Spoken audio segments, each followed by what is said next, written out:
Kejadian 46 ayat 1 sampai 34. Demikian firman Tuhan. Jadi berangkatlah Israel dengan segala miliknya, dan ia tiba di Bersheba, lalu dipersembahkannya korban sembelihan kepada Allah, Ishak ayahnya. Berfirmanlah Allah kepada Israel dalam penglihatan waktu malam. Yakub, Yakub, sahutnya, ya Tuhan. Lalu firman-Nya, Akulah Allah, Allah ayahmu. Janganlah takut, pergi ke Mesir, sebab aku akan membuat engkau menjadi bangsa yang besar di sana. Aku sendiri akan menyertai engkau pergi ke Mesir, dan tentulah aku juga akan membawa engkau kembali, dan tangan Yusuflah yang akan mengatupkan kelopak matamu nanti.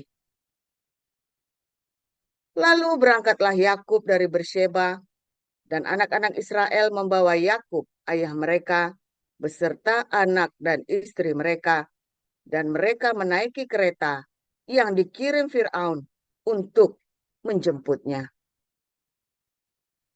Mereka membawa juga ternaknya dan harta bendanya yang telah diperoleh mereka di tanah Kanaan. Lalu tibalah mereka di Mesir, yakni Yakub dan seluruh keturunannya bersama-sama dengan dia.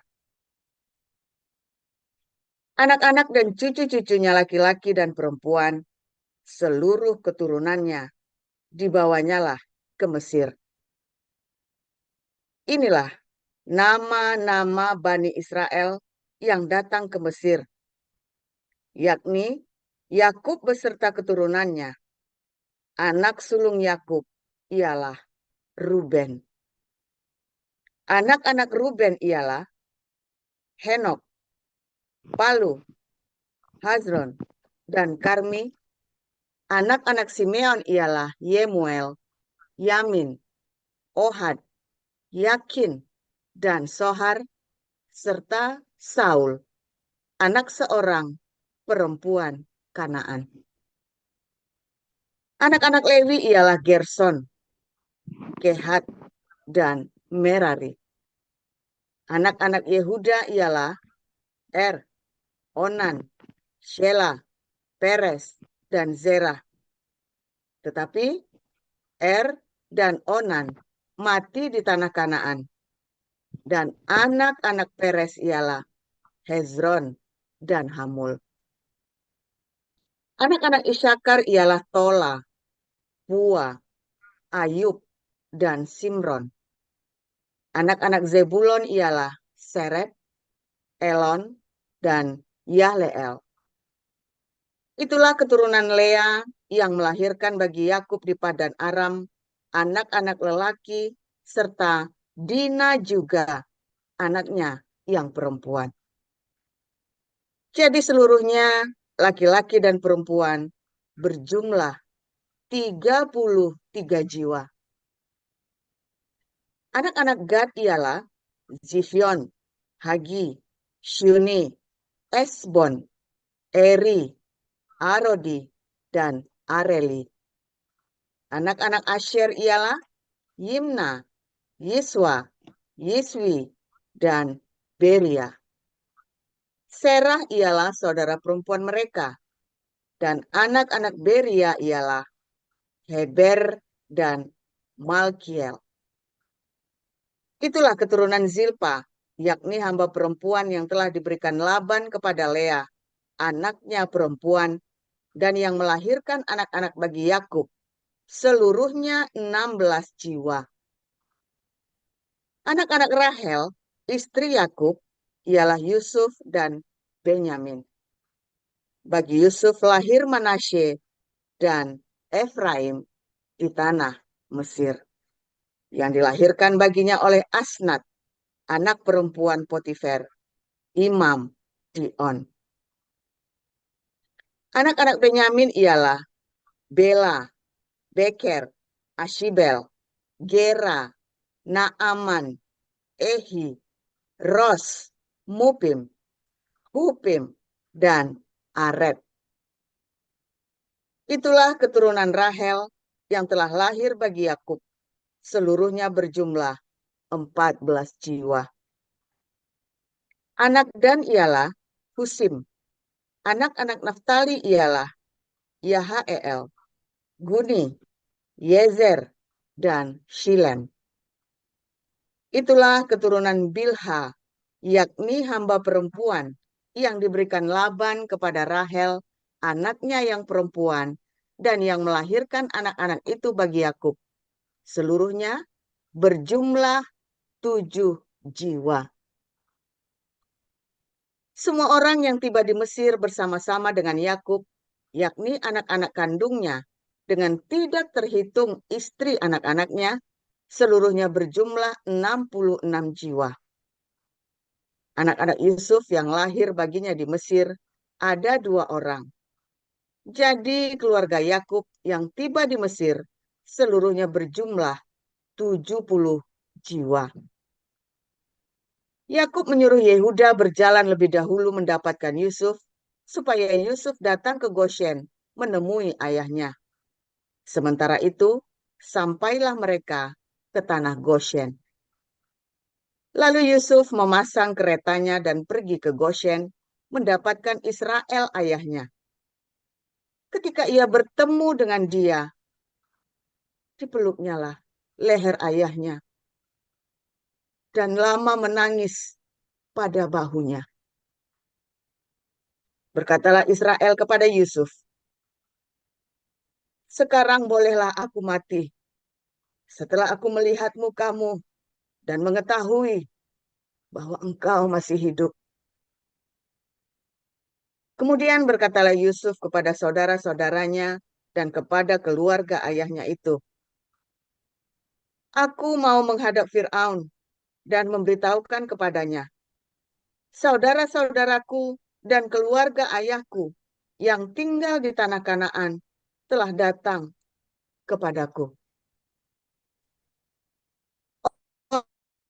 Kembali domba, sebab mereka itu pemelihara ternak, dan kambing dombanya, lembu sapinya, dan segala miliknya telah dibawa mereka. Apabila Fir'aun memanggil kamu dan bertanya, apakah pekerjaanmu?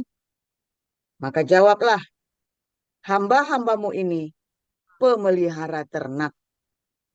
Sejak dari kecil sampai sekarang, baik kami maupun nenek moyang kami, dengan maksud supaya kamu boleh diam di tanah Goshen. Sebab segala gembala kambing domba adalah suatu kekejian bagi orang Mesir. 1 Korintus 3. Beginilah pembacaan kebenaran firman Tuhan. Dan aku, saudara-saudara, pada waktu itu tidak dapat berbicara dengan kamu seperti dengan manusia rohani, tetapi hanya dengan manusia duniawi yang belum dewasa dalam Kristus.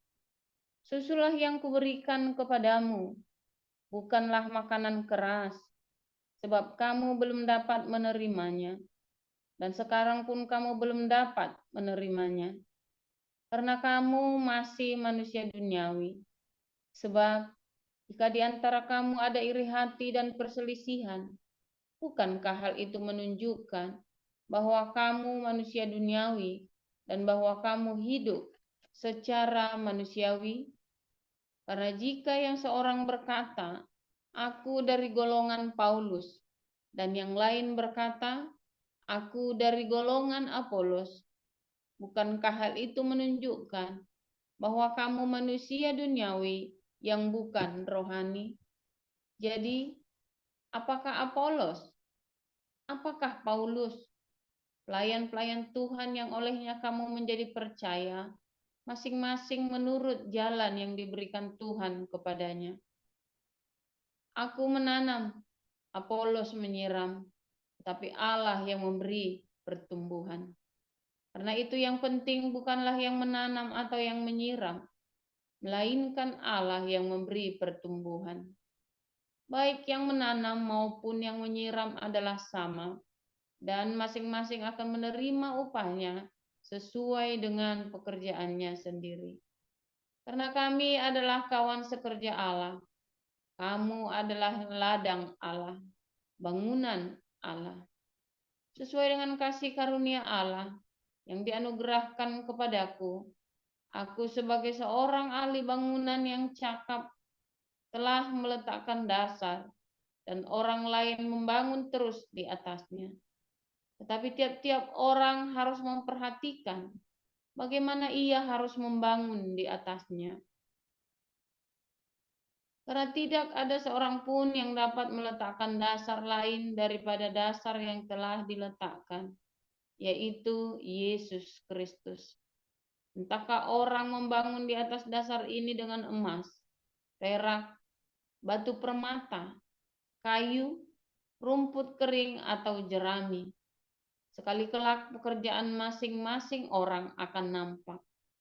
Karena hari Tuhan akan menyatakannya, sebab ia akan nampak dengan api, dan bagaimana pekerjaan masing-masing orang akan diuji oleh api itu.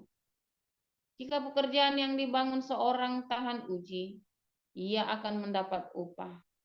Jika pekerjaannya terbakar, ia akan menderita kerugian, tetapi ia sendiri akan diselamatkan, tetapi seperti dari dalam api. Tidak tahukah kamu bahwa kamu adalah bait Allah dan bahwa Roh Allah diam di dalam kamu? Jika ada orang yang membinasakan bait Allah, maka Allah akan membinasakan dia. Sebab bait Allah adalah kudus, dan bait Allah itu ialah kamu. Janganlah ada orang yang menipu dirinya sendiri. Jika ada di antara kamu yang menyangka dirinya berhikmat menurut dunia ini, biarlah ia menjadi bodoh, supaya ia berhikmat.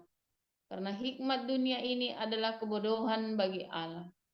Sebab ada tertulis, ia yang menangkap orang berhikmat dalam kecerdikannya.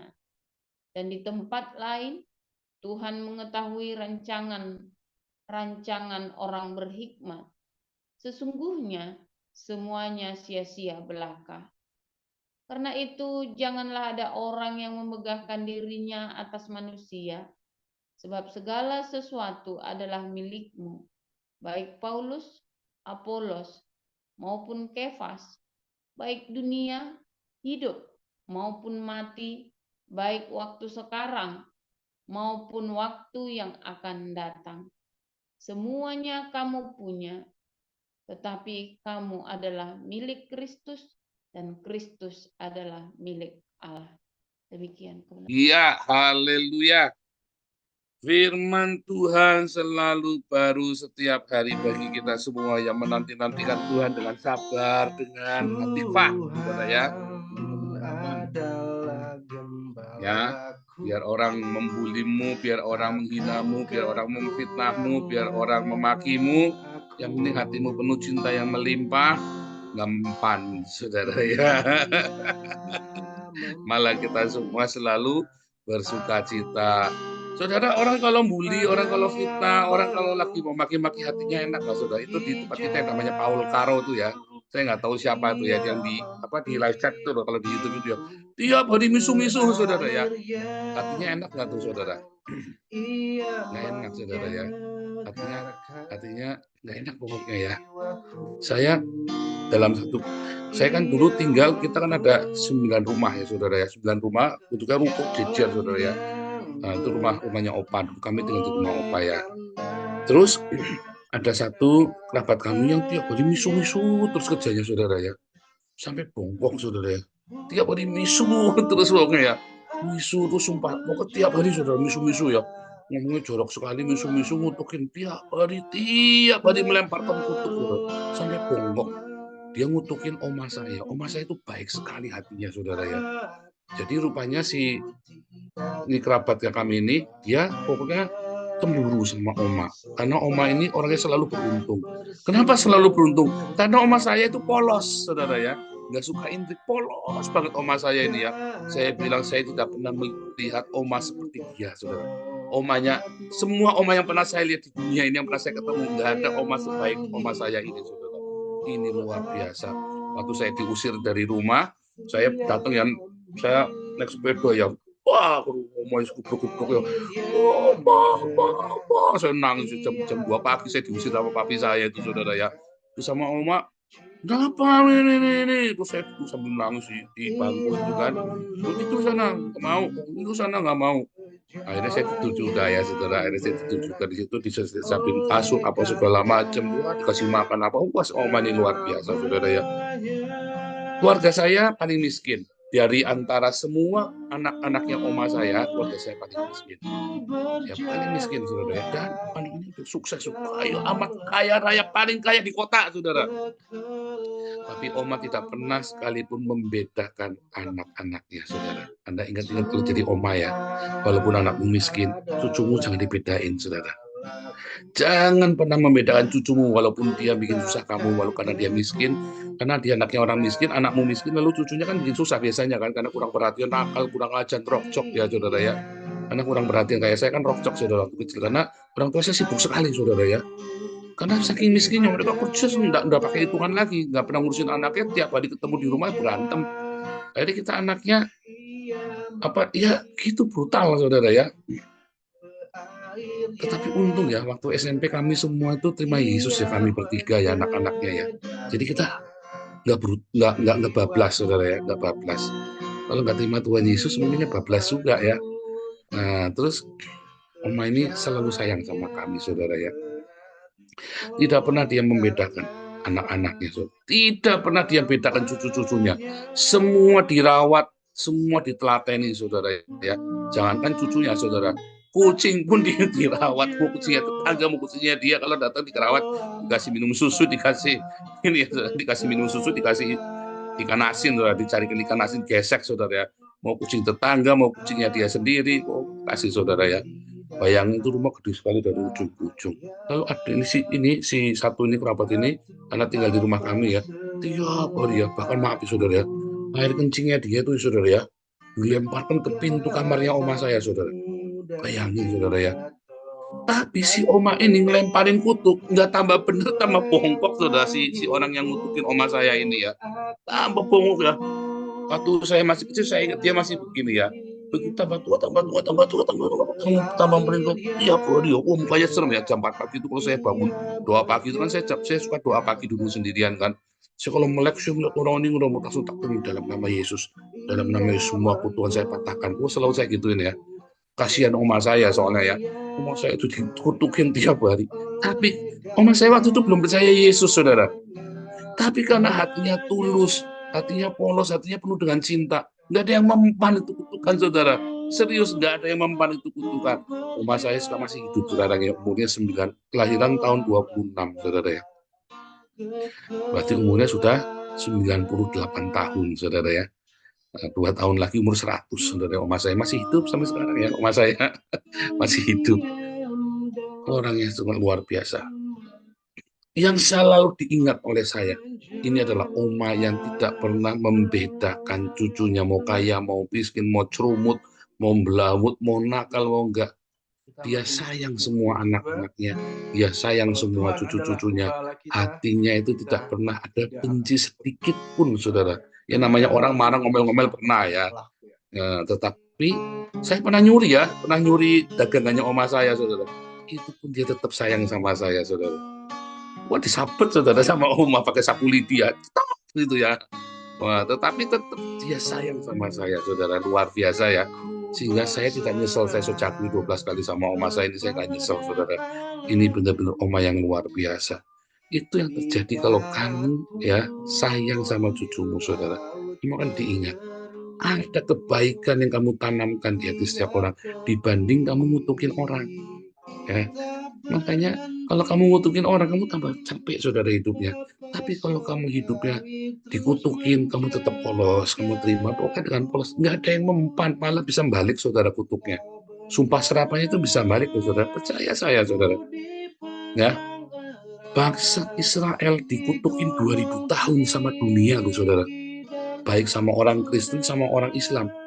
Yang nggak ngutukin bangsa Israel itu cuma Cina, saudara. Orang Buddha sama orang Konghucu nggak pernah ngutukin sama orang Hindu. Karena nggak ada urusannya. Karena di kitabnya mereka nggak ada.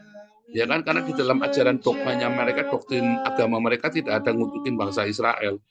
Tetapi di dalam doktrin, di dalam kitab Kristen ada, nggak, di dalam Alkitab Kristen tidak ada kita ngutukin Israel. Tetapi dalam dogmanya gereja, kita disuruh ngutukin Israel, saudara. Dan di dalam ajaran agama Islam, kamu disuruh ngutukin Israel, suruh ngutukin orang Yahudi. Apakah kemudian Israel tambah habis 2000 tahun dikutukin, saudara, sejak tahun 70 kan? Enggak, saudara. Ini bangsa luar biasa. Ini bangsa luar biasa. Dan mereka tidak pernah mendendam kepada orang-orang yang mengutukinya. Bahkan dia memberkati Eropa, dia memberkati Amerika, dia memberkati semua bangsa-bangsa di Arab, saudara. Tidak ada rasa dendam sedikit pun di hati orang-orang Yahudi ini, saudara. Nggak ada dendam, saudara. Beneran ya, kalau Anda lihat, makanya ada pengajaran Tikkun Olam. Contribute to the nature. Bagaimana hidupmu bisa berkontribusi terhadap alam semesta ini, sehingga hidupmu dipulihkan. Ya, hari Minggu dulu ya, berapa waktu yang lalu kita belajar. Tapi apa yang terjadi, saudara? Ya, saudara lihat, waktu Yakub mau pergi ke Mesir, dia menyembah dulu kepada Yehova Elohim. Lalu Yehova Elohim berjanji, kamu akan menjadi bangsa yang besar. Ya, dan itu turun-temurun sampai mereka, orang Israel mengingkari Mesias. Ya, dan tahun 70 Israel itu dihapus dari peta dunia. Sejak tahun 135, orang Yahudi dikejar-kejar dan dipersekusi. Ada yang namanya antisemitik sejak tahun 135. Ya, sampai dengan hari ini, saudara. Terjadi penyucian dan pemurnian. Banyak orang-orang yang dibunuh, saudara.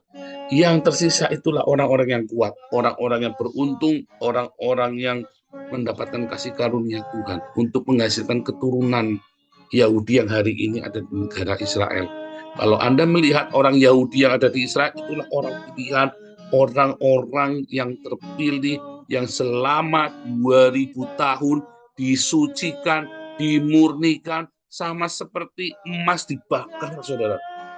Sampai murni, itu kan rontok satu-satu kan, pada mati kan. Ada yang digenosida, ada yang, wah macam-macam deh pokoknya, saudara ya. Mati semua, tapi tersisa orang-orang yang hari ini ada itu adalah orang-orang pilihan. Ya, generasi pilihan itu hari ini. Itu dipilih dengan sedemikian rupa. Makanya tidak ada satupun, ya tidak ada sekalipun seluruh dunia nanti ngelawan Israel. Israel nggak bakal kalah. Karena itu benar-benar terpilih, saudara. Itu yang namanya umat pilihan. Yang namanya dipilih, pick up itu ya, satu-satu, ada banyak sekali pilihan, pilih satu, saudara. Yang lain diafkir. Ya. Tetapi ketika mau dipilih itu, dimurnikan dulu, saudara. Dia cari yang terbaik, dipilih. Ya, itulah yang terjadi dengan hidup kita.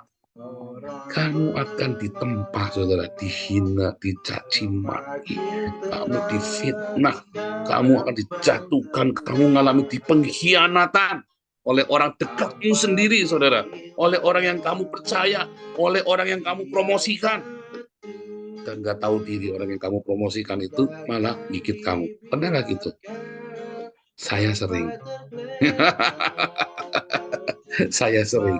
Kapok nggak? Enggak, biasa aja, lumrah. Kalau responmu benar, kamu akan belajar. Kalau responmu salah, kamu apesial, saudara. Maka respon hidupmu tuh harus selalu benar. Sehingga di dalam semua tempaan hidupmu itu, kamu akan menjadi orang-orang terpilih, saudara ya. Sebentar, saya mau tampilkan. Saya sambil ngomong nih ya, saya sambil tampilkan ya. Suara saya kedengaran kan? Jelas, Pastor. Nah, bentar ya. Gambarnya masih kelihatan nggak? gambar pastor atau gambar Alkitabnya? Gambar sebentar ya, gambarnya saya dong. Gambar Alkitabnya mana kelihatannya gambar Alkitab ya? Pastor yang muncul. Sebentar ya. Saudara, ada satu yang mau saya tunjukkan kepada Anda. Tadi saya lupa ya, mau tak siapin tadi saya lupa. Tadi saya lagi ngobrol-ngobrol sama anak saya. Sebentar ya, itu dulu.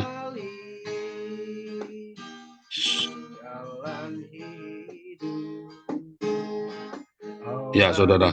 Jadi orang-orang pilihan itu, saudara ya, orang-orang pilihan itu, ya. Sebentar.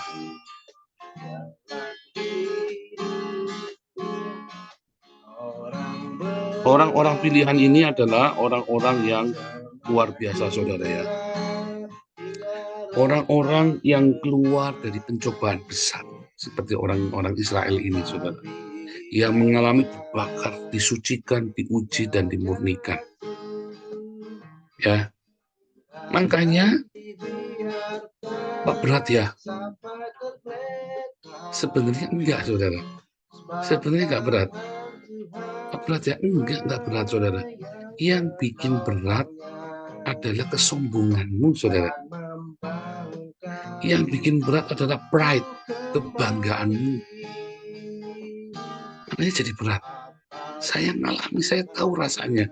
Kalau tak pikir-pikir saya flashback, apa yang dulu membuat saya kepala batu, susah disucikan, dimurnikan, mental terus.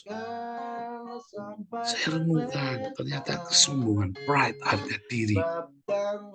Kenapa? Karena belum lunas dibayar sama Tuhan Yesus, dicicil, saudara. Serius, saudara ya. Yang membuat kamu responnya aneh-aneh ketika kamu disucikan dan dimurnikan. Difitnah, panas kupingnya. Dia apa dikit emosi, saudara. Dia apa dikit tersinggung. Kan kamu nggak bisa disucikan, dimurnikan tuh, saudara. Kamu ditempa, difitnah, dimaki. Kamu melawan. Karena harga diri, saudara. Sungguh, saudara. Targetnya Tuhan di dalam hidupmu adalah menghancurkan harga dirimu. Pride-mu, kebanggaanmu. Dibikin sakit, dibikin bangkrut.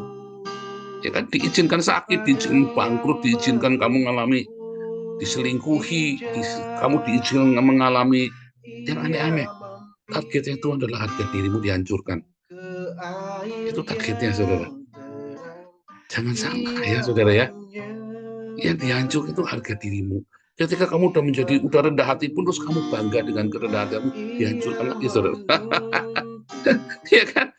Sampai kamu benar-benar rendah hati, dihancurkan, dimurnikan sampai motifmu itu benar-benar lurus. Gila ya, saudara ya. Gila nggak, saudara? Gila, saudara. Waduh. Saudara. Bentar, mana tadi? Ini ketemu ya, saya mau tunjukkan Anda. Bukan ya. Salah, saudara ya, sebentar ya. Jadi, saudara, ketika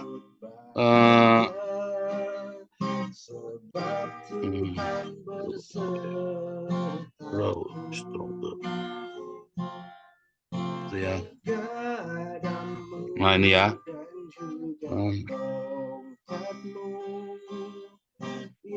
Mana tadi?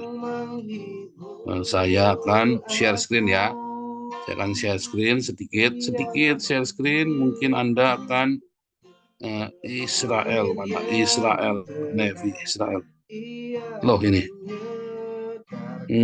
Saya share screen cara saya nanti main ya, saudara ya. Saya share screen. Saudara, kelihatan ya screen-nya ya, Pak Inaldo? Iya, kelihatan, tapi kecil tulisannya, Pastor. Kecil banget. Nah, ini. Lihat ya, ada Israel ya. Sayetet 13 ya, saudara. Ini adalah Navy Seal ya. Navy Seal kelihatan nih. Nah, ya.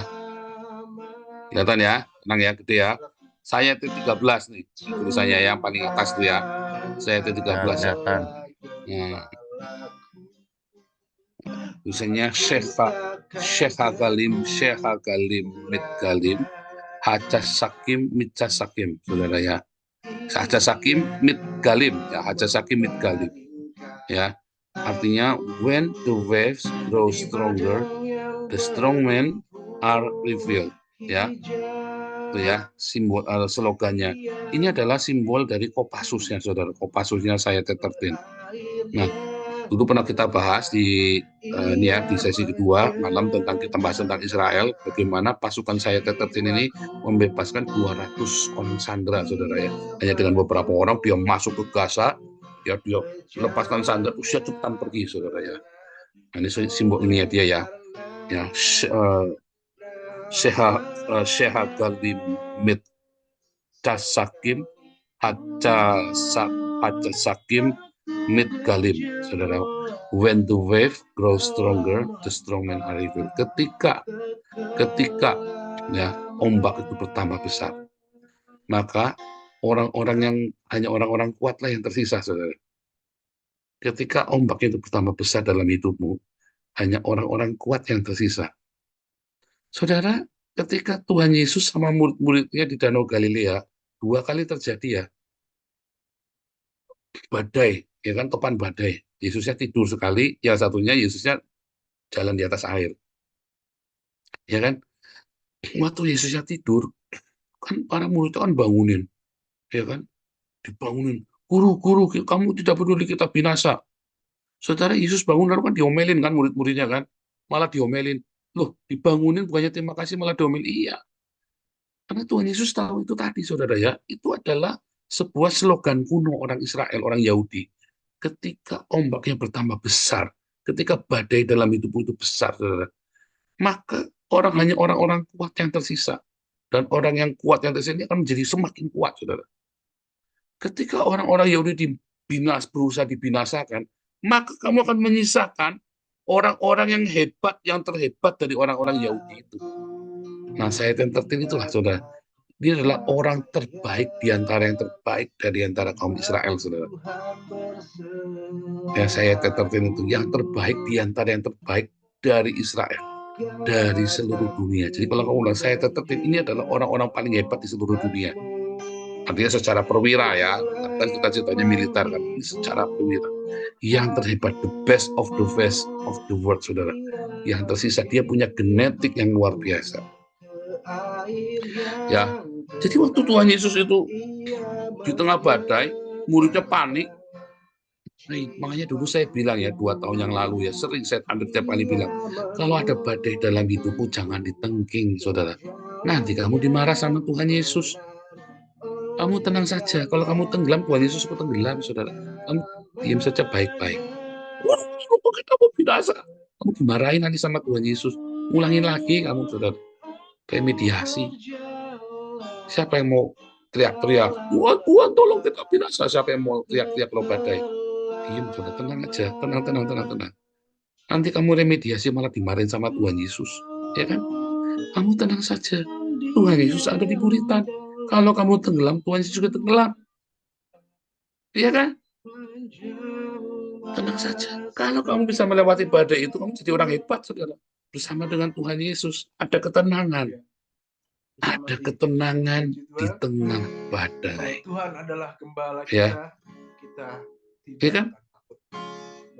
Di tengah badai yang luar biasa, ya, kamu bisa tenang, saudara. Itulah kekristenan. Kekristenan itu bukan Anda pergi ke gunung yang tinggi bertapa, kayak nabinya si Ono, supaya kamu tenang. Bukan, saudara ya. Kekristenan adalah ketenangan di tengah badai dan hiruk-pikuknya dunia yang mengerikan, saudara. Kamu bisa tenang. Kenapa kamu tenang? Ada Tuhan di buritan lagi tidur.